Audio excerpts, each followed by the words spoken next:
Мемлекет басшысы Қазақстанға ресми сапармен келген Ресей Федерациясының қорғаныс министрі Сергей Шойгуды қабылдады.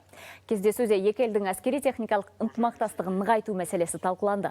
Мемлекет басшысы әскери ынтымақтастық туралы қол қойылған шартты құптады. Сондай-ақ Сергей Шойгуды жеңістің 75 жылдығына арналған парадтың жоғары деңгейде ұйымдастырылып, табысты өткізілгенімен құттықтады. Ал Ресей қорғаныс министрі кездесуге және өзекті мәселелерді талқылауға мүмкіндік жасаған үшін Қазақстан президентіне алғыс айтты. Сондай Қазақстан сарбаздарының халықаралық әскери ойындарға белсенді қатысқанын атап өтті. Военно-техническая область. Әскери техникалық сала, әскери бағыт Қазақстан Республикасы мен Ресей Федерациясы арасындағы стратегиялық серіктестік пен одақтастық қатынастарында маңызды орын алады. Сондықтан мен екі ел арасында әскери ынтымақтастық туралы қол қойылған шартты құптаймын және бұл сіздің Қазақстанға жасаған сапарыңыздың маңызды нәтижелерінің бірі деп ойлаймын.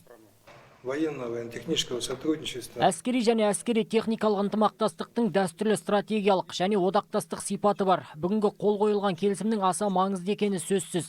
Бұл барлық әскери ынтымақтастық туралы келісімдердің ішіндегі ең ауқымдысы әрі мазмұндысы.